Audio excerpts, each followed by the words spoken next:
I have come here to chew bubblegum and kick ass. And I'm all out of bubblegum.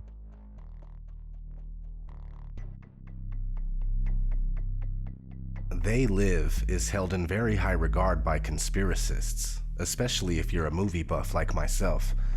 This movie was, or is, the Matrix of the 80s, a film that portrays a sinister hidden reality most people can relate to because they know deep down that something in the world just isn't right. Though the movie often seems cheesy, it nonetheless conveys a strong message about the elite of the world and its utilization of mass media to keep the population under control.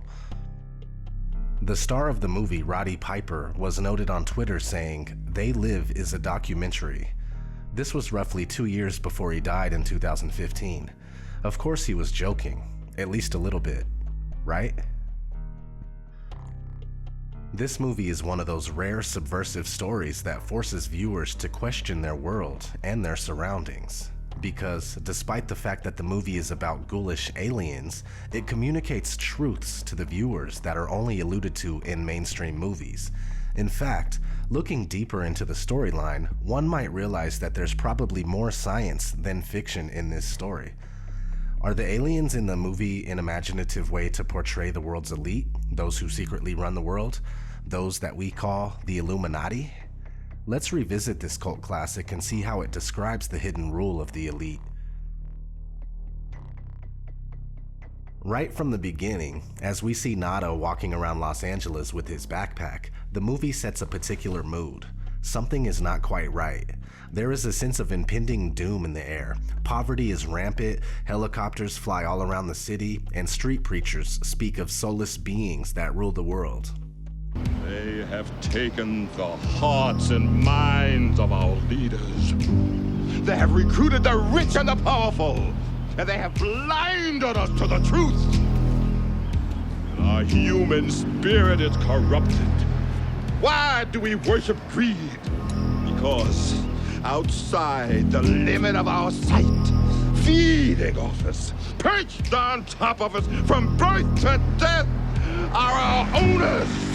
Our owners, they have us, they control us, they are our masters. Wake up, they're all about you, all around you. Is the preacher's description of the masters applicable to the Illuminati? As we follow Nada's aimless drifting across the city, the camera often focuses on people gazing blankly at television screens, mindlessly absorbing the feeble messages it communicates. Regular Joes appear to truly enjoy their television shows, until an obscure organization hacks the airwaves to broadcast subversive messages about the hidden rulers of the world. Natural looking, easy to apply nails, pre-colored in 7 luscious hues. Just... Our impulses are being redirected. We are living in an artificially induced state of consciousness that resembles sleep. Oh, goddamn hacker, that second time tonight that asshole's cut in. The movement was begun 8 months ago by a small group of scientists who discovered, quite by accident, these signals being sent through... Thing's giving me a headache. Yeah, tell me about it. Must took the hackers months to figure out how to do this. The poor and the underclass are growing. Racial justice and human rights are non-existent. They have created a repressive society, and we are their unwitting accomplices. Their intention to rule rests with the annihilation of consciousness. We have been lulled into a trance. They have made us indifferent to ourselves, to others. We are focused only on our own gain.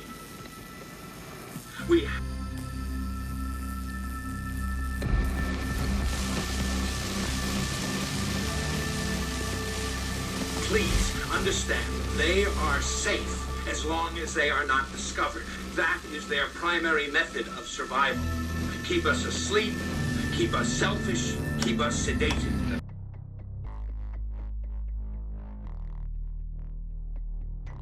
The average Joes who watch this pirated TV broadcast all get a massive headache. The raw truth is indeed too much for most people to bear.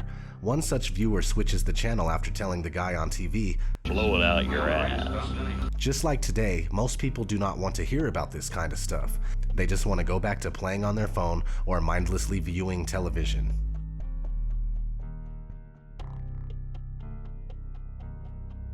Nada realizes that the street preacher and the man on television are connected through a local church. When he sneaks into the church, he discovers that it's actually the headquarters of an underground organization. On a wall inside the church is written, "They live, we sleep," a phrase that describes the fundamental difference between the elite and the masses. Those in power know the truth about the world and possess the means and power to truly live. The rest of the population is sedated, dumbed down, and manipulated into a zombie-like state in order for it to be easily manageable. Nada learns that the rebellious organization is attempting to recruit people to take down the rulers. However, a few days later, Nada sees just what happens to those who plot against those in power. Helicopters, bulldozers, and police in full riot gear raid the place, destroy everything, and arrest the members of the underground organization. That is how the elite respond to contrary views. After witnessing the violent police shakedown, Nada begins to realize that something is wrong in America. The guy who believed in working hard and following the rules is starting to believe that something is completely out of place here. Determined to learn more, Nada re-enters the church and finds a few interesting things. First, "They live, we sleep" has been painted over. They don't want that message to be known.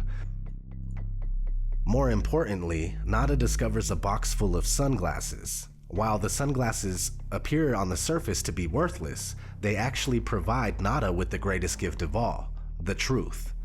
When he has the sunglasses on, Nada sees through the smoke and mirrors projected by advertisement and mass media. He only sees the core of their message and the only reason why they exist. No matter which magazine Nada flips open, he sees the same subliminal messages, which tells a lot about the true function of celebrity and fashion magazines. Despite the fact that they are all different, they all ultimately serve the same purpose, to reinforce messages from the elite to the masses. Nada also quickly understands the truth about money. It brings a whole new meaning to the phrase, "In God we trust." Nada's most shocking discovery concerns the people around him.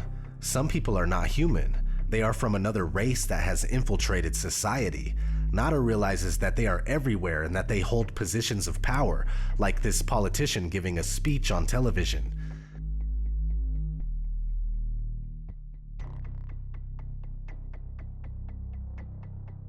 When the aliens realize that Nada can see through their disguise, they immediately alert the authorities, saying, "I've got one that can see." Being able to see is obviously frowned upon by the aliens. They do not like to be exposed. Nada quickly becomes a social outcast and aliens start closing in on him. I don't like this one bit. Nada and everyone in the city are constantly monitored by flying surveillance cameras that are oddly similar to the new unmanned drones that are currently appearing around the world. Flying surveillance cameras were considered science fiction in 1988. They are now a reality. The concept of truth-seeing sunglasses is an interesting way to illustrate the importance of knowledge in one's worldview.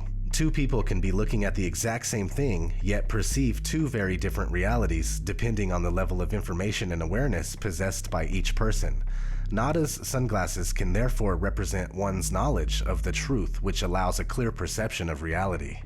Upon learning the appalling truth about the world, Nada feels the need to share this vital information with his friend, Frank. Nada, however, quickly realizes that some people do not want to hear about the truth. In fact, many actually get angry and offended at the simple mention of something that alludes to it. When Nada asks Frank to put the sunglasses on so he can see what he sees, Frank firmly refuses and calls him a crazy mother. Nada replies with another classic line. Either put on these glasses or start eating that trash can. Followed by one of the longest one-on-one fight scenes I have ever seen in my life. A scene that is dragged out for so long that it becomes utterly absurd and even comical. While the scene maybe appears ridiculous, it says something about the difficulty of making regular average people wake up from their blissful ignorance. Frank finally sees the truth. All it took was Nada to beat the crap out of him, sticking the sunglasses on his face against his will and forcing him to look around. Yes, convincing other people of the truth can be a hard task. The two bros are then invited to a secret meeting of the underground organization that is attempting to rid the Earth of aliens.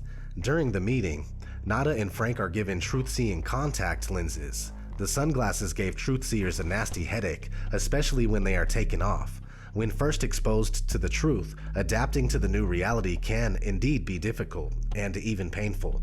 However, after a while, it becomes a seamless part of a person, a little like wearing contact lenses. Nada and Frank also learn that humans are being recruited by the aliens in exchange for wealth and power. As the leader of the underground organization says, Most of us just sell out right away. it is rather easy to make a correlation between the movie and the actual politicians and celebrities we've seen in the past who readily sell their soul to the Illuminati in exchange for wealth, power, and celebrity status. However, the meeting doesn't last long as the police barge in and start shooting everyone in there. They are designated as a terrorist organization by the elite. Nada and Frank manage to escape and accidentally find themselves behind enemy lines in the aliens' underground base. While exploring the alien base, Nada and Frank stumble upon a party thrown by the aliens for human collaborators to thank them for their partnership.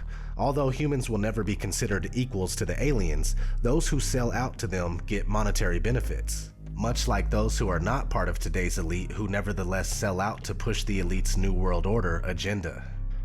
Our projections show that by the year 2025, not only America, but the entire planet will be under the protection and the dominion of this power alliance. The gains have been substantial, both for ourselves and for you, the human power elite. Frank and Nada then discover the source of the aliens' brainwashing signals, a television studio.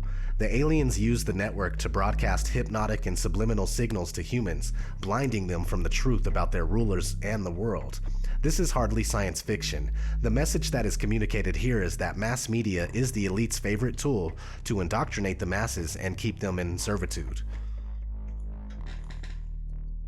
Nada realizes that the only way to save humanity from the grips of the aliens is to go to the roof of the TV station's building to take down the emitter of the subliminal messages, disguised as a satellite dish. Indeed, without an elite-controlled mass media, indoctrinating the masses will be a lot more difficult, so Nada and Frank start shooting their way towards the roof. Not an easy task. Nada met Holly Thompson, a Cable 54 network executive, at the beginning of his wild rampage. While this lady appeared to be nice at first, she tried to mislead, deceive, and even kill Nada during his quest. She ends up shooting his pal Frank in the head. She's the equivalent of a disinformation agent trying to stop any resistance to the established system. While Nada appears to be somewhat enamored with her, she always somehow brings trouble. During the terrorist organization meeting, Holly infiltrated the group posing as a sympathizer and claiming that Cable 54 was clean and not the source of the alien signal, which was false and misleading. Today, disinformation is widely used by the elite to confuse and mislead those who attempt to discover the truth about the world. While Nada rushes towards the roof of the network's building, Holly appears again, claiming that she wants to help him. However, she is simply trying to kill him before the mission is accomplished. She is therefore another human that sold out to the aliens, being used to disrupt non-corrupted humans attempting to liberate themselves and others. Nada manages to take down the alien transmitter and saves humanity, but he ends up being shot dead by a policeman in the process. Nada therefore becomes a quintessential hero, sacrificing his life for the greater good of humanity. Even though it cost his life, Nada visibly does not regret exposing the aliens to the world. With his last ounce of strength, Nada gives the aliens a unique parting gift.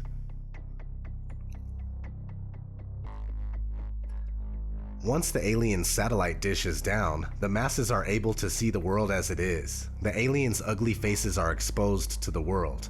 TV viewers all over now realize that those giving the daily news were also those who controlled them.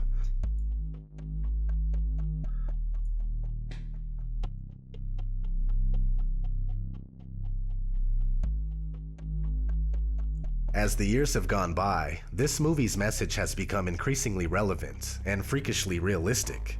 In the movie, the rulers are portrayed as a completely different race that perceive humans as inferior, something that can easily be correlated to the attitudes of the bloodlines of the Illuminati, or even the Zionist Jews that refer to all non-Jews as Goyim.